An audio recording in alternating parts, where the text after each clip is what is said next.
4 months, the enemy stayed away. Then on the night of the 9th to the 10th of April 1941, the Birmingham area was attacked by 14 German bombers. It was the first of 2 nights of terrible air raids. RAF patrols were sent out to intercept them, and they shot down 7 of the bombers. 6 of them came down from the countries. 7 crashed on housing in Smithwick. The Michael's target had been an engine plant near Birmingham. The crew were taken completely by surprise when it was hit underneath by a Bolton Paul Defiant, piloted by Sergeant Harry Bodian and Air Gunner W. Jonas of 151 Squadron. The windscreen was smashed, and the co-pilot who was navigating was killed, together with another member of the crew. The pilot, 23-year-old Unteroffizier Rudolf Müller, tried to push down on the Defiant, but with losing height, the Heinkel struck the cable of the barrage balloon moored in Quinton. Travelling at about 200 miles an hour, the stricken plane descended steeply. Passing over Harborne, part of its wing fell off. A child and an elderly lady being killed in the resulting fire in Bergen Road. Rudolf Müller ordered the bomb aimer, 28-year-old Feldwebel Werner Strecker, to evacuate. And then Müller struggled to get out of the cockpit as one of his boots got stuck under the pedals, and he had to leave it behind. He landed in the roadway, Boston Road in Oldbury, damaging his hand and arm and tearing needles. Realising that his escape was no use, his only thought was to survive, and he was quickly surrounded by local people. They were apprehensive of him until he was disarmed, being taken into custody by the Oldbury Home Guard, who were on duty based in the nearby cinema. The Heinkel continued its flaming fall over Smith. The second crew member to bail out was the 28-year-old bomb aimer Werner Strecker, whose parachute landed him on a roof at number 100 Big Over. This, ironically, was the home of the local chief air raid warden, Frank Atherton. The parachute snagged on the chimney and strangled the airman on the roof. Just as well that he was stuck up there, because the house was soon surrounded as local residents came pouring out, some armed with spades and broomsticks. Some were quite prepared to lynch the airman. The police had to hold them back, or he was brought down. He slithered down, accompanied by dislodged slates onto the bay window, but there he fell to the ground, raising his hands in surrender immediately, without attempting to release the parachute arms. Fortunately, by then, the crowd had simmered down a bit, the more so when they saw his state of shock and the injuries to his foot, which had been hit by machine gun bullets. Air Raid Warden Simmons and Home Guards, Chaplin and Davis, took charge of it. They gave him tea and cigarettes. These he gratefully accepted, trying to describe in broken English what had happened, saying, machine gun, balloon cable, bad luck. Yeah. The other was wearing a load of medals, and his flying suit, he inflated to help with his landing, made him big and heavy, and word flew round that they'd caught Herman Goering the Luftwaffe. The audience took Werner Strecker to the home of Mr. Jones at 138 Hayes Lane, where little Irish Jones and her school friend Nanny Davis were seated at the breakfast table. They stared, open mouthed. The back door opened to reveal the German airman, who was no doubt in big shock, shaking and looking absolutely terrified. Mrs. Jones motioned him to sit down, and they gave him some breakfast, something to drink. Mr. Jones and his fellow warden stood guard until the police could take him into custody. The stricken Heinkel bomber, its blazing death received by many local residents. For some witnesses, the terrible noise it made, like a train coming up the dial. But some witnesses said that sound was seared into their memories forever afterwards. Finally, the Heinkel smashed into the ground at the back of number 281 and 283 Hales Lane. Blazing fuels spewed out of the wreckage. People rushed out of the houses and shelters, cheering and shouting and grabbing stirrup pumps and getting buckets before the chain to try and contain the fires until the fire brigade could get there. The full tragedy, the crash, revealed. The residents of the two houses had not gone into the air raid shelters, and every one of them was killed. Mr. Smart from 283 Hales had gone off to do his term of fire watching, leaving his wife, 44-year-old Donna Smart, and their two lads, Albert, aged 13, and Brian, aged 8. With them as they lived together were his brother, 37-year-old Alfred Smart, and his little son, 2-year-old Mike. All those lads. Next door, at 281, 48-year-old Amy Hanson and her daughter Doreen, who was 24, they'd left London to avoid the bombing there. Doreen was just about to be married. The banns had been read the Sunday before. The ruins of the house, her wedding dress, still hung on the picture rail in the bedroom. Coal, fire, the living room grate, burning away. Nothing left. The remains of Egon Grolig and Eleanor Hecker, the Heinkel's two remaining crew members, when the neighbour queried allowing it to be spoiled in this way, the response was simple. He was some poor mother's son, after all. The two airmen buried the military cemetery. The two surviving were taken to Piddock Police Station in interrogation by the peculiar local RAF officer whose room might be buried.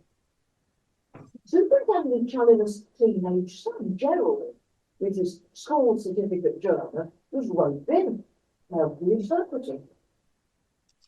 Werner Strecker was reasonably competent. He asked Gerald if he was going into the forces, and Gerald replied yes, and said he was joining the RAF. To his surprise, Werner Strecker put his hand in his pocket and brought out his own basket, a little pair of black and white plastic dots, and handed them to him, indicating they brought him luck. Hope they bring Germany. unexpected gesture of comradeship with two young men, forced from opposite sides. Rudolf Müller, the pilot, presented a very different feature. Gerald Challoner thought he was a typical Nazi youth, as despite his injury, he attempted to click his heels and he gave the Heil Hitler salute in the doorway. Wing Commander Moore was not speechless. "Come in here," he growled. "I'll give you bloody Heil Hitler." The Heinkel Coach, the most dramatic and tragic event in all Westminster history. Hundreds of people visited the crash site. One of the neighbours turned it to good effect by charging sixpence to come through his house and see from his garden. And he then gave the money most appropriate to the Smith Spitfire Fund. No less than 3 RAF crashed on Smith during the war. One February day, 1942, training plane clipped the cable of the barrage balloon headed at Avery Sports Club. The plane crashed at the rear of numbers 12 to 18 Park Road, killing the 3 crew members, one of whom was a young lad from the West Indies. Several fires were started by the spilled fuel. Number 14 Park Road was almost completely burned out. Fortunately, there was no one at home at the time. Another training plane, a Fairy Battle, crashed into an office block at Avery's. The pilot was killed, but miraculously there were no other serious casualties. 21st of July 1947, 22-year-old Flight Sergeant Alan Cox, accompanied by his friend Gordon Preston, flying a 2-seater Miles Nestor bird over Westminster, where the Cox family lived. He had apparently done the same thing before when on training. This on this beautiful summer morning, when the park was thronged with residents, something went totally wrong. What?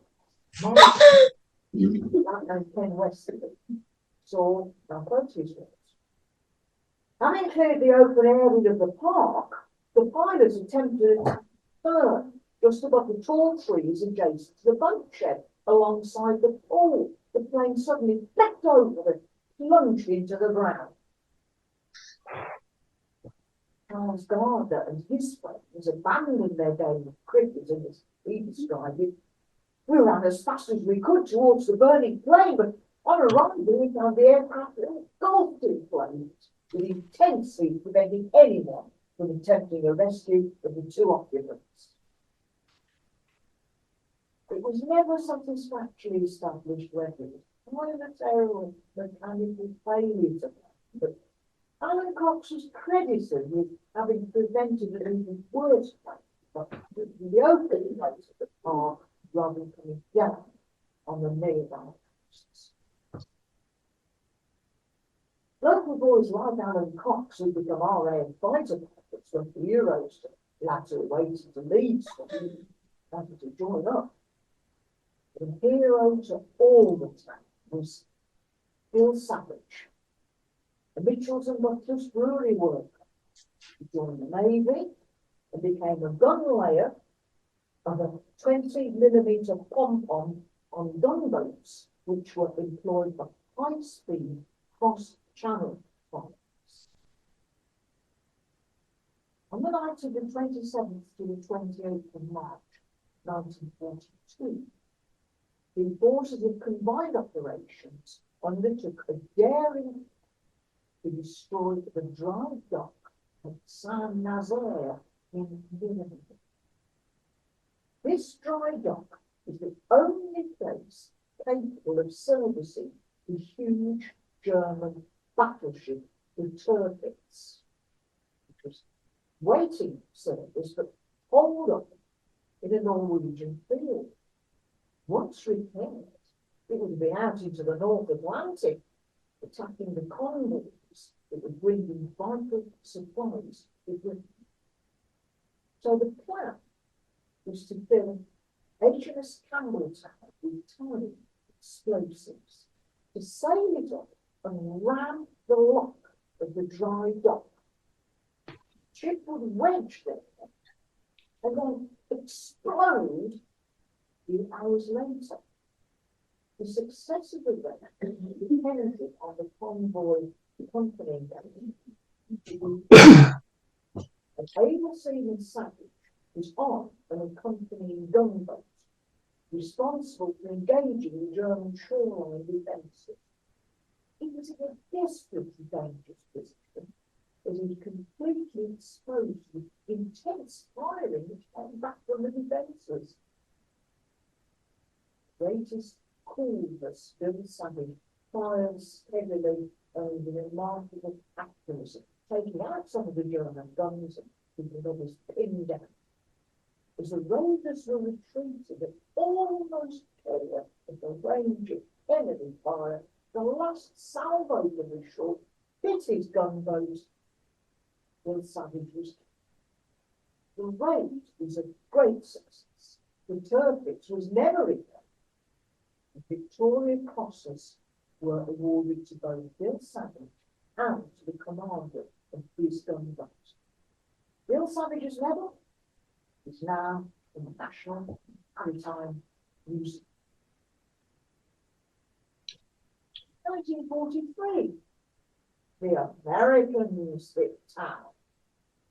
902 and 908 Signals Aviation Units of the United States Army and Air Force took over the World's Wear Clothing Factory. And under the command of Lieutenant Colonel Leslie Sieverts, there they stored and repaired electronics equipment to support the United States units out in Zambia. A few months between 300 and 400 Americans moved in. Soon their stylish uniforms, with the release sides of the dance halls, cinemas, made a huge impression on any spectators. Before that, the unlit alleyway between Beach Road and Lodging Road was being called the Baby Walk. It's not surprising that some of the local boys are sympathy fights with the Americans. Now, among the Americans, the Catholic churchgoers enjoyed the welcome they would get at social evenings held at the local churches. And soon, some of those lads were regular visitors in Smethwick homes, bringing their hosts some of the good things like cake and fruit juice, which they could easily guess, and was now ready to be had in the shops. I love that photograph. There's a lad, he's never going to get away. Friendships led to romances, and in February 1944, Smethwick's first GI bride, Stella Hazelby, the vows and chances. And no, this lad, whose name was John Blazek, he didn't get away. He married one of those girls in 1940. There's John and his bride, Margaret. In June 1944, Operation Overlord got underway and the D-Day landings began. The first British soldier to die in action, the agent took hold, was Lieutenant Herbert Denham, known as Den Lovitch, the 2nd Battalion Box and Bucks Light Infantry. Smethwick boy, he's at Abbey Road Primary School, and before his call-up, he worked at Smethwick Council House in the Weights and Measures office. For 2 years, he'd been in training to prepare for the advanced landing inland by the gliders that carried men task with capturing the bridges in Normandy over the River Orne and the Caen Canal and the German defenders. This was vital to the success of the D-Day landings on the beaches, because as the troops moved inland, they got to cross that river and that canal. And of course, the invasion could have been held up desperately long. Den Roderick was killed as he led his men in their successful taking of the bridge, which has ever since been known as Pegasus Bridge. He lies in a churchyard nearby, where his grave is cared for by the local people.